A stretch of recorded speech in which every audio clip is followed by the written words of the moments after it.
What is going on, everyone? Jimmo back in the booth, and today we're going to be looking at a color from Mazda, 46G Machine Gray Metallic, which has created some excitement in the paint community because it has a few quirks about it that require that we do things a little bit differently to make sure everything goes well. So there's a lot of different recommendations ranging from applying the black and then clearing it, and then applying your flash flake to just spraying it like pretty well any other job, which is what we're going to be doing here.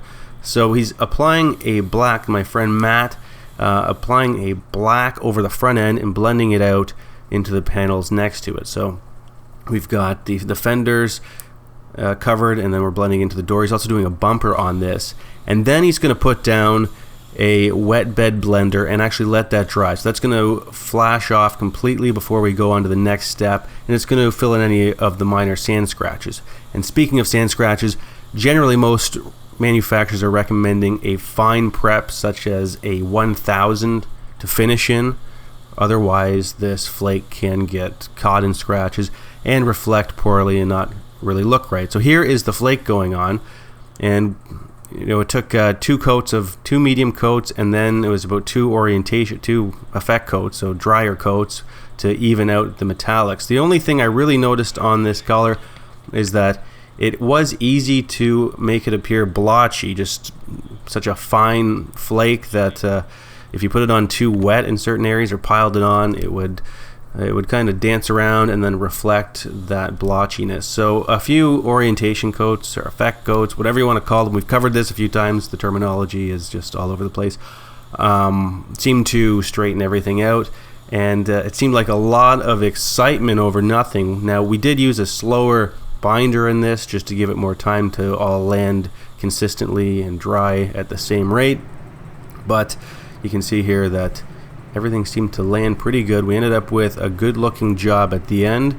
and yeah, so we're going to move on now to another application of it. So my friend Catherine is going to apply it on this fender, a test panel here, and we're going to have another look at it.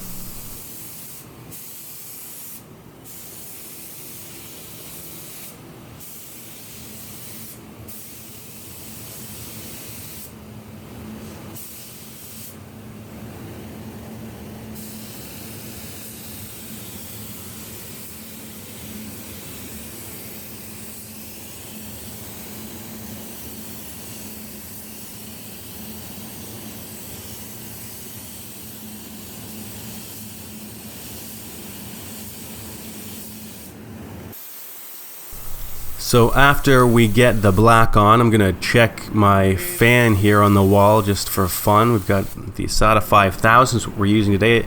And speaking actually of gun recommendations, there's some manufacturers recommending that you actually go to a finer tip and choke off the material. But again, we didn't do anything totally crazy with this color. We've got, this is the flake going on over top of the black. And you can see it, it's going on pretty consistently, but it will have a little bit of a patchy look until we start putting on some effect coats. And I actually asked her to spray it over a checker plate over here so we can get an idea on how transparent this is if you were to try and skip the black, which I don't think would work very well. You can see that doesn't hide our checker plate very well, and it's more transparent than I had originally thought. But here we go. So she's going to put on an effect coat to even out the metallics. Now in this vehicle here, our test car, we only put on the one effect coat, and everything seemed to look pretty good. Like I say, the recommendations seem to range anywhere from 2 to 3 to maybe 4, and some recommend that you do a cross, kind of like an X pattern. But we didn't do anything out of the ordinary with this, just to see how it would lay out, and it seemed like she did a pretty good job in delivering this color and looking pretty good. So that's it. We're going to put on some clear coat, and then I'm going to wrap things up. So thanks as always for watching. Let me know what you found with this color, and leave your comments below.